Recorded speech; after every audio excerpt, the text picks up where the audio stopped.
கன்னியாகுமரி மாவட்டத்தில் பெய்து வரும் மழையால் அணைகள் மற்றும் நீர்நிலைகளுக்கு தண்ணீர் வரத்து அதிகரிக்க தொடங்கியுள்ளது.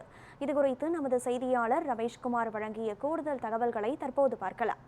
தென்னிந்தியாவின் மேல் பகுதியில் நிலை வரும் வளிமண்டல மேலடுக்கு சுழற்சி காரணமாக தமிழகம் மற்றும் கேரளாவில் கனமழை நீடித்து வருகிறது. அந்த வகையில் கன்னியாகுமரி மாவட்டத்திலும் நேற்று மாலை முதல் விடிய விடிய கனமழை என்பது பெய்து வருகிறது. ஏற்கனவே கன்னியாகுமரி மாவட்டத்தை பொறுத்த அளவில் கடந்த 2 வாரங்களாக மழையின் தாக்கம் மெல்ல மெல்ல குறைந்திருக்கும் இந்த நிலையில் தற்பொழுது மழை என்பது மீண்டும் பெய்ய துவங்கியிருப்பதால் இங்கிருக்கும் ஒவ்வொரு அணைகளும் சரிதான், அதே போன்று நீர்நிலைகளுக்கும் தண்ணீர் வரத்து என்பது வர துவங்கியிருக்கின்றன. அந்த வகையில் நாம் தற்பொழுது நிற்கும் பகுதி பரளி ஆற்றின் கரையோரம் நின்று கொண்டிருக்கிறோம். இந்த பகுதியை பார்க்க முடியும். சற்று தண்ணீர் வரத்து என்பது அதிகரித்திருக்கிறது. இதே போன்று கோதையாறு, அதே போன்று தாமிரபரணி ஆற்றின் கரையோரங்களிலும் தண்ணீர் வரத்து சற்று அதிகரித்திருக்கிறது. இதன் எதிரொலியாக கோதையாற்றிலும் தண்ணீர் வரத்து அதிகரித்திருப்பதால் தற்பொழுது திருப்பரப்பு நீர்வீழ்ச்சியை பொறுத்த அளவில் வழக்கத்துக்கு மாறாக தண்ணீர் என்பது சற்று அதிகரித்திருக்கிறது. தொடர்ச்சியாக மாவட்டத்தை பொறுத்த அளவில் மீண்டும் கனமழை என்பது பெய்ய துவங்கியிருக்கிறது. ஏற்கனவே மழை 2 வாரங்களாக பெய்யாமல் தற்பொழுது பெய்ய துவங்கியிருக்கும் நிலையில் இருக்கும் அணைகளுக்கும் நீர்வரத்து என்பது வர துவங்கியிருக்கின்றன.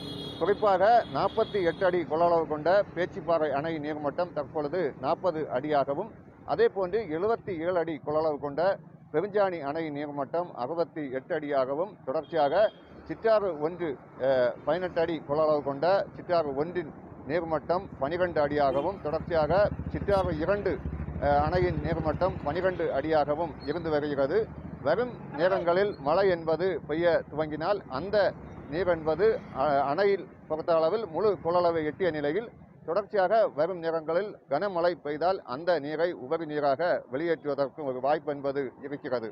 தொடர்ச்சியாக மழை என்பது மீண்டும் பெய்ய துவங்கியிருக்கும் இந்த நிலையில் பெரும் பாதிப்பு என்பது இந்த நேரத்தில் ஏற்பட வாய்ப்பு என்பது இல்லை. காரணம், இங்கு அணைகளுக்கும் நீர்வரத்து என்பது வர துவங்கி இருக்கிறது. மேலும் அணைகளில் நீர் இருப்பும் குறைவாக இருப்பதால் இந்த நேரத்தில் பாதிப்பு என்பது ஏற்பட ஒரு வாய்ப்பு என்பதில்லை. ஆனால் மாவட்டத்தை பொறுத்த அளவில் நேற்று மாலை முதல் தற்பொழுது வரையிலும் கனமழையும் சரிதான், மேற்கு தொடர்ச்சி மலையும் அதே போன்று பிற பகுதிகளிலும் சாரல் மலைகளும் பெய்து வருவதால் மாவட்டத்தில் ஒரு குளுமையான ஒரு காலநிலை தற்பொழுது உருவாகி இருக்கிறது.